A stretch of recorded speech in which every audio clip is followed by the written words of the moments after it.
The Psycho Zaku 2 from Gundam Thunderbolt is arguably the best MG Zaku to date. It's the most updated Zaku you can get your hands on. Yeah, I don't think they've done anything MG-wise since. This kit is absolutely massive, which I love. Big MGs are some of my favorites for the fact that there's so much detail, there's so much shelf space required for them, and they always command attention. And a good paint job really sets this guy off. I had a desire to customize the kit a little bit, not too much, because at the time, I didn't want to spend a great deal of energy on this kit because I was still working on the Perfect Grade Sananju from SH Studios in the background. And since the shield was incredibly plain, I set out to make it pop. By the way, all the metallic paints or gold that you see on this kit were painted with Born Paints. I highly recommend them, and you can find their first edition of Born Paints on galaxytoys.com. Just a little heads up from me. Born Paint has already discontinued the first run of their paint series, and it's now called Born 2 when it comes to the metallics such as mirror chrome and platinum chrome or something like that. I can't really remember right now. I'm a little tired. The side skirts in this kit unfortunately are very flimsy, and they fall into place quite easily.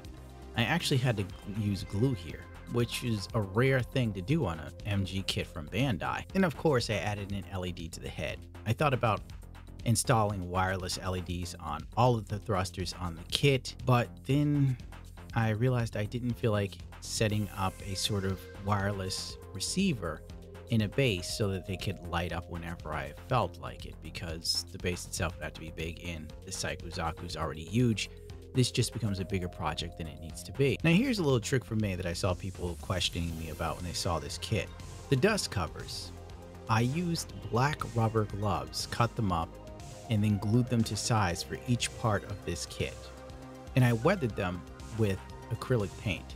You can also use powders if you wish. I'm not quite sure how well the powders would stick to the rubber, but it's worth a shot if you have them. Now doing this makes the kit look light years better because the plastic that Bandai adds, as we all know, is hot wet garbage. The Psycho Zaku is an overall great master grade, one of the best Verkaz you can get. It's a must-have for anyone that's a Gunpla fan or builder, and I highly recommend it, but it does have some flaws.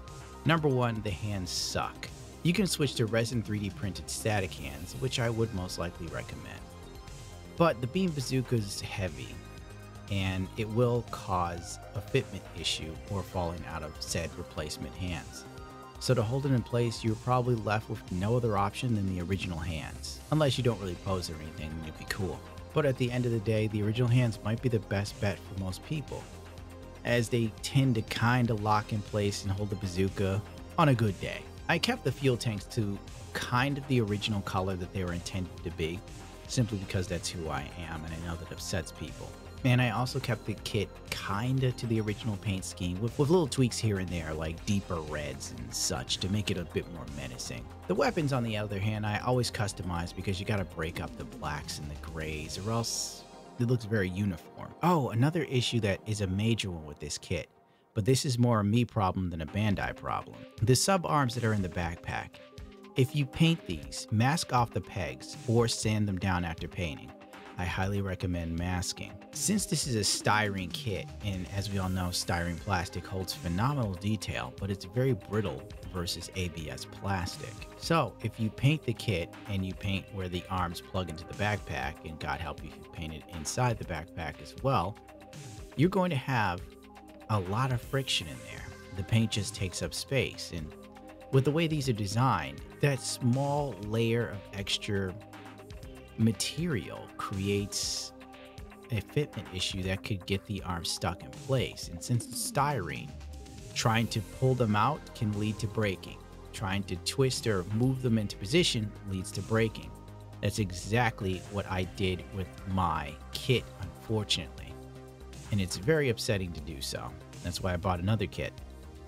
I plan on making my own custom Psycho Zaku later on, and I'm probably going to omit one of the arms or some sort of beam gun on, the backpack, but I haven't really thought that far ahead yet. But point being, keep that in mind when you paint your kit. And that's the only real major area that you'll come into some sort of issue that could break the kit. Everything else is a breeze. It's your standard fare, master grade Verka. I'd say one of the few Bandai model kits that was definitely worth the money, even though inflation and everything, the kit's gone up in price, but back when it originally launched, it was worth the money. Well, I'm out of here because I'm incredibly tired. You can tell how hoarse my voice is. But as a man who gave me my first airbrush said, do great things.